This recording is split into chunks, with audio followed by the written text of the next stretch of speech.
Somnifère, le podcast. C'était l'âge admirable où l'on vivait sans boire, ni manger, ni dormir. L'âge où l'on vit parce que l'on vit et qu'il n'y a pas à en chercher plus long.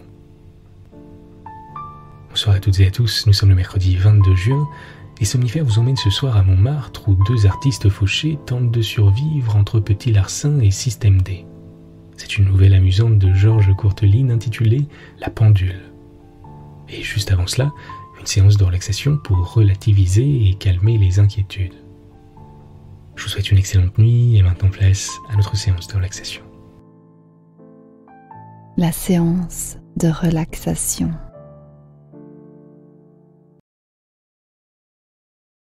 On est tous sujets à l'inquiétude de temps en temps, mais elle prend parfois beaucoup de place et nous amène à imaginer le pire scénario. Mark Twain nous dit que s'inquiéter, c'est comme commencer à payer une dette que l'on n'a pas encore contractée et qu'on n'aura au final même pas nécessairement besoin de solder.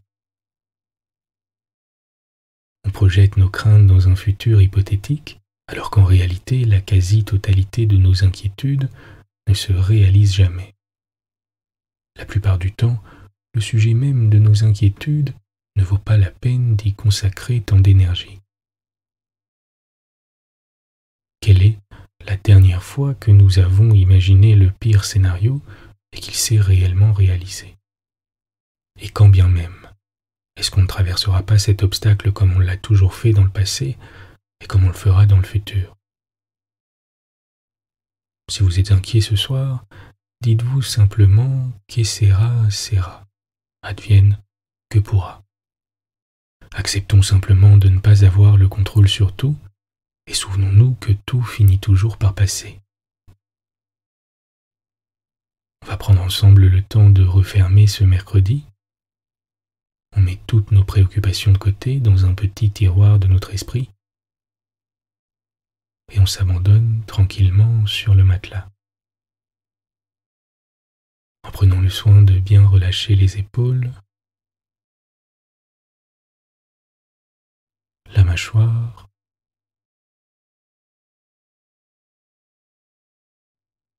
et toutes les tensions que nous pourrions identifier.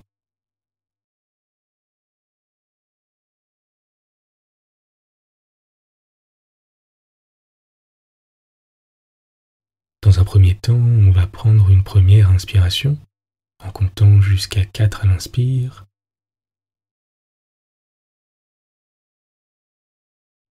et jusqu'à 4 à l'expire.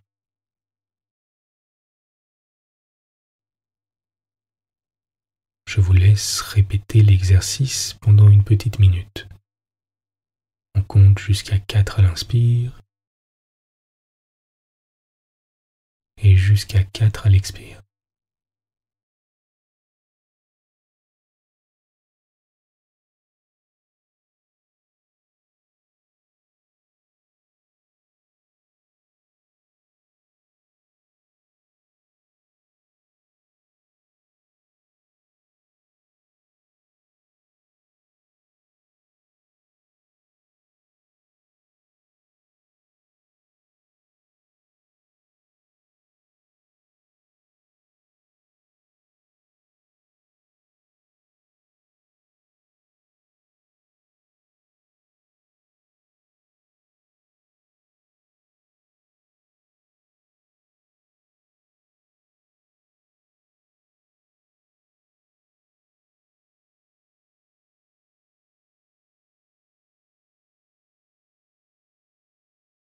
Vous pouvez à présent reprendre une respiration naturelle et pendant un moment, ne faites rien d'autre que d'observer votre corps sur le matelas, de vous concentrer sur votre respiration et de vous laisser bercer par ces mouvements.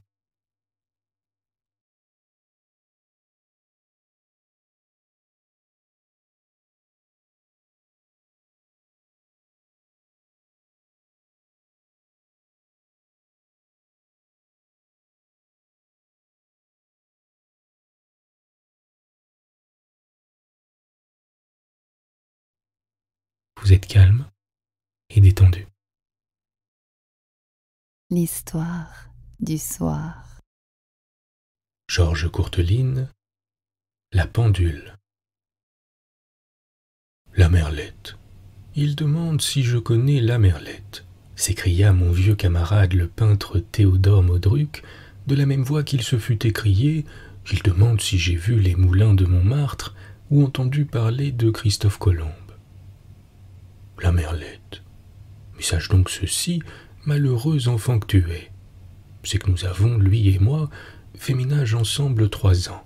Nous en avions 20 alors, ce n'est pas d'hier. Quel chic garçon ce la Merlette, et gentil, et bon cœur, et gai. Nous habitions rue Véron sur la Butte, un petit atelier de 300 francs qu'emplissait du matin au soir le vacarme de nos chansons, et où nous travaillions au même modèle en nous chauffant du même bois. Car nous étions terriblement pauvres, sais-tu, sans le sou la plupart du temps, et sans pain un peu plus souvent qu'à notre tour.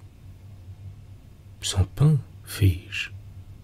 Oui, mon cher, dit Modruc, sans pain. À telle enseigne que la Merlette, bien des fois, dut aller faire le chapardeur chez un épicier de la rue Burk qui l'honorait de sa sympathie et s'était logé en l'esprit de le faire renier sa foi républicaine. De là, entre eux, des prises de bec qui assourdissaient le quartier. La Merlette se défendait, et tout en braillant comme un âne, il abattait de furieux coups de poing au hasard des sacs de lentilles, de haricots rouges et de pois secs qui parsemaient la boutique. Puis quand il avait la poche pleine de ses légumes enlevés au vol dans le feu de la discussion, il concluait d'un mot énorme et cavalait, laissant l'épicier triompher sur le seuil de son épicerie et lui jeter de loin dans le dos une goguenarderie dernière. Oui, c'en était un type, ce la Merlette. Et en voilà un, par exemple, qui peut se vanter de m'avoir fait rire. C'était le contraire du bon sens, ce garçon. L'absurdité elle-même faite chair et poussée à de tels paroxysmes qu'elle en devenait démontante. Que de fois je le vis employer les 2 sous qui composaient toute notre fortune à acheter des cure-dents, des épingles à cheveux ou des portraits de l'empereur du Brésil. Il trouvait cela tout naturel, et il le proclamait avec tant de candeur que je perdais jusqu'à la force de le blâmer. Tout de même, nous dansions devant le buffet ces jours-là, car l'épicier de la rue Burk n'était pas toujours en humeur de faire de la politique, et puis enfin il fermait le dimanche, ce brave homme. Mais bah, c'était l'âge admirable où l'on vivait sans boire, ni manger, ni dormir, l'âge où l'on vit parce que l'on vit, et qu'il n'y a pas à en chercher plus long. Ah, la jeunesse, la jeunesse. Il s'interrompit. Du bout de sa brosse, il posa un reflet de lumière en la prunelle du Saint Jérôme qu'il peignait. Et tandis que je le regardais faire, silencieux et intéressé, des meuglements lointains de cornets à bouquins peuplaient le calme de l'atelier, s'en venaient expirer par les lourdes tapisseries qui masquaient entre leurs loques vénérables les murs au ton de chocolat. « Au fait, dit-il tout à coup, t'ai-je jamais conté l'histoire de la pendule? C'est cette mi-carême qui me la remet en mémoire. » « Ma foi, non, répondis-je. » Il reprit. « Eh bien, écoute-la, elle vaut la peine d'être entendue.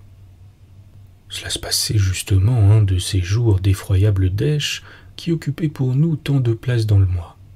Nous avions déjeuné de 4 pommes de terre et commencions à nous demander si le destin n'allait pas nous contraindre à ne dîner que de leur pelure, quand le père Zachmeyer vint nous voir.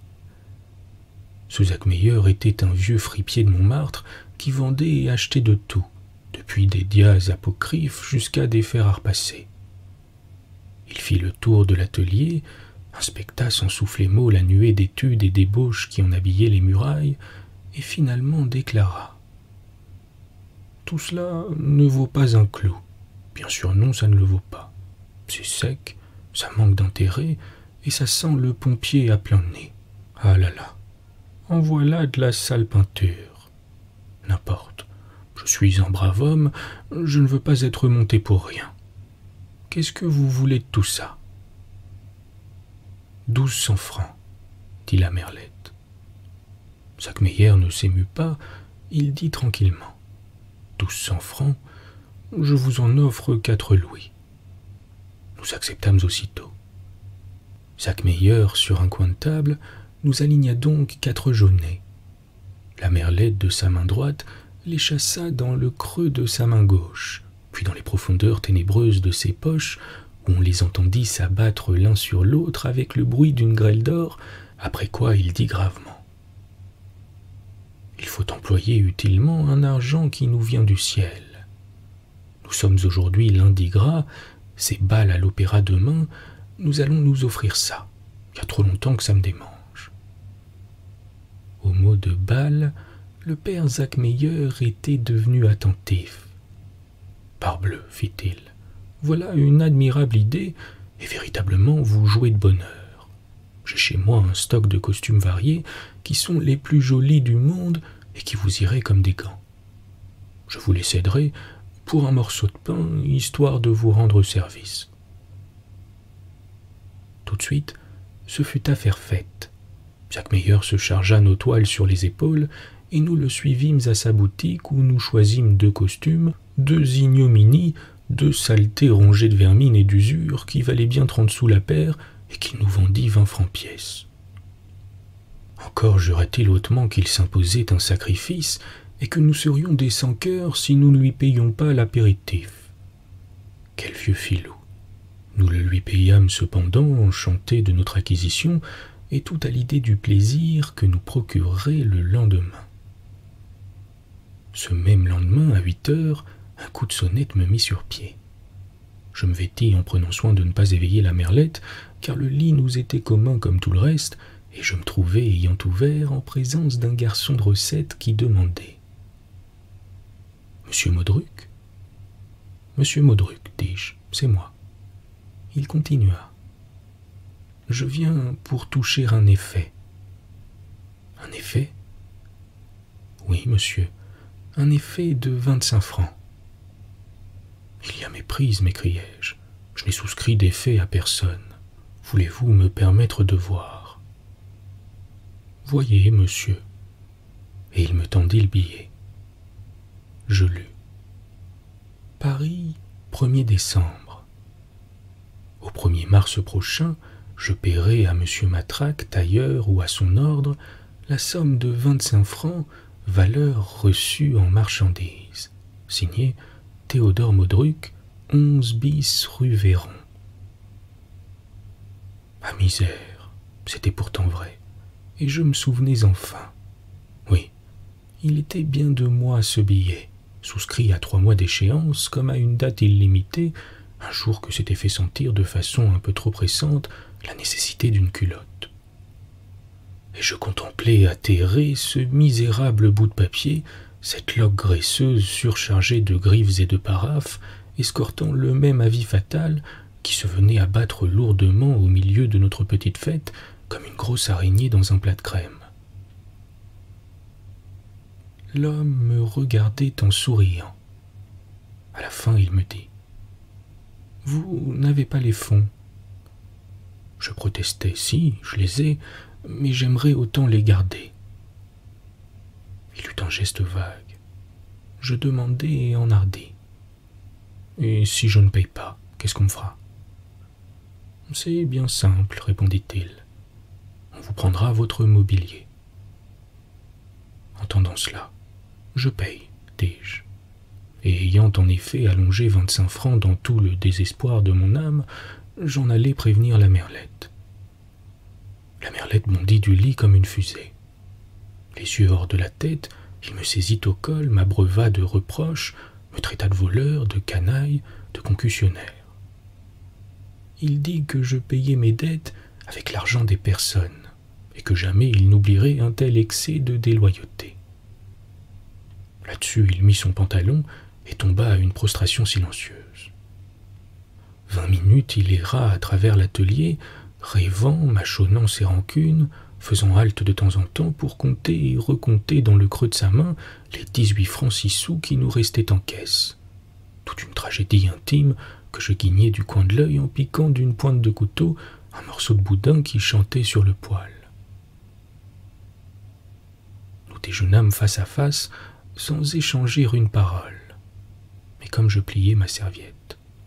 « Conviens, Modruc, dit la merlette, que tu t'es conduit comme un mufle. »« J'en conviens, confessai-je, avec une parfaite indifférence. »« Eh bien, continua-t-il, tu as un moyen de racheter ton improbité. »« Lequel ? » ?»« Il nous manque 22 francs pour payer nos entrées au bal. Mais ta pendule au mont-de-piété, nous aurons toujours 12 francs dessus et je me charge d'emprunter le reste à Zach Meyer. » Je m'exclamai. Jamais de la vie. Pourquoi ?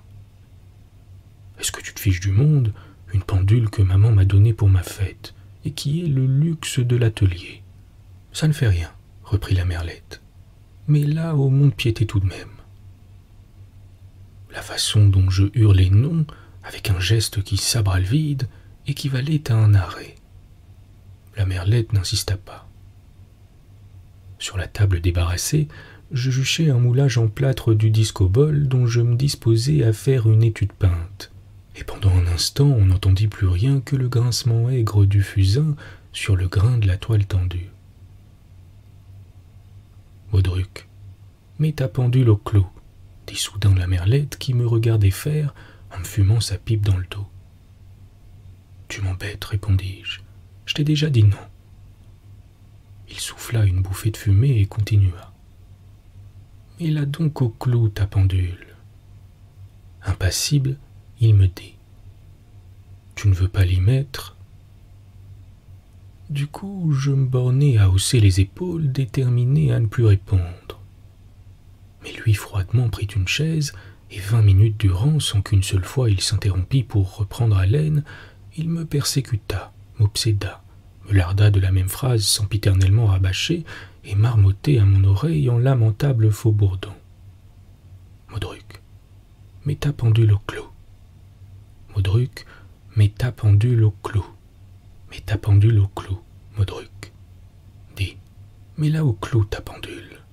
Et Modruc, Modruc, mets ta pendule au clou. » Même il s'embrouillait à la fin, m'appelait Modrou, puis Modrule. « Mets ta pendule au trou, Modrule. Mets-la donc au truc, ta pendrou. » C'était à en devenir enragé. Je dus me rendre. « Eh bien oui, criai-je, je vais l'y mettre. Mais tais-toi, la merlette. Tais-toi, ou au nom d'un tonneau, je t'étrangle. » Il n'en demandait pas davantage. Soigneusement dans de vieux journaux, il enveloppa la pendule et il me la logea sous le bras en me recommandant de faire diligence. Déjà, j'étais dans l'escalier.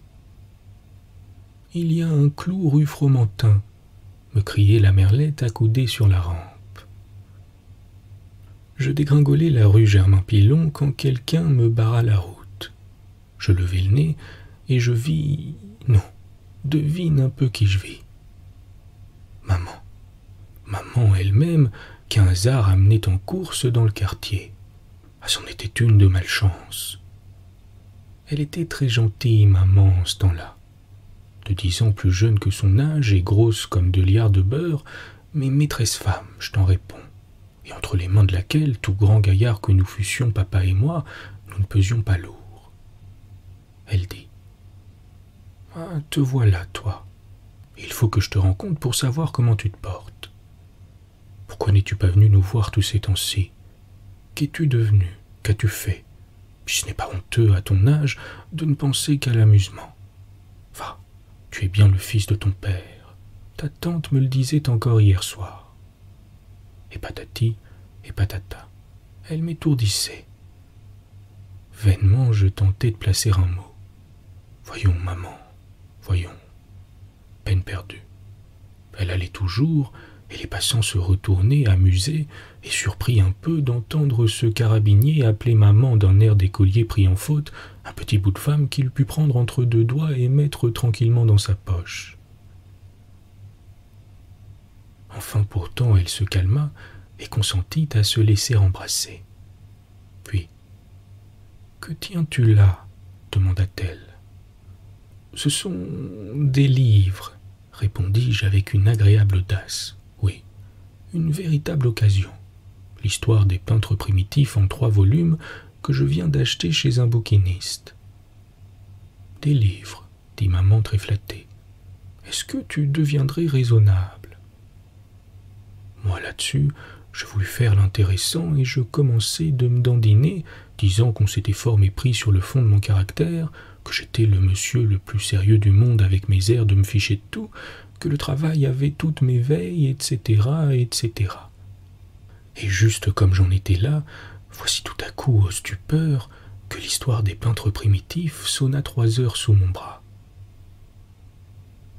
Maman me regarda, je regardai maman, nous nous regardâmes, maman et moi.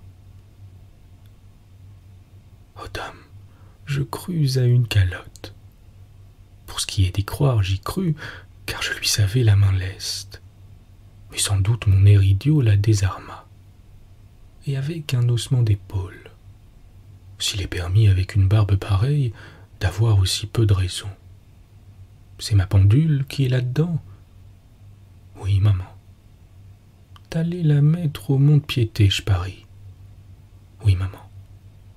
Tu n'as plus le sou. Non, maman. Ah, mon Dieu.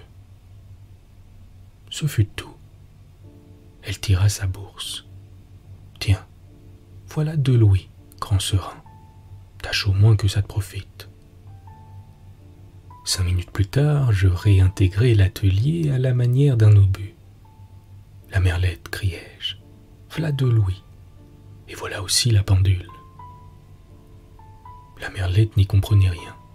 En 3 mots, je le mis au fait.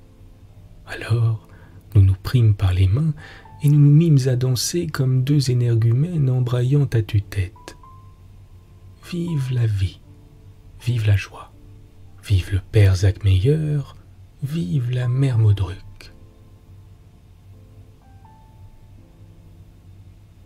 Il se tut. Il rétrograda de quelques pas, clignant des yeux pour mieux juger l'aspect de sa toile. Mais à ses hochements de tête, je le sentais rêveur, la pensée à 100 lieues de là, partie à la chasse aux souvenirs. Et par 3 fois, du bout de ses lèvres serrées. Jeunesse, jeunesse, jeunesse, murmura-t-il. Bonne nuit. Bonne nuit.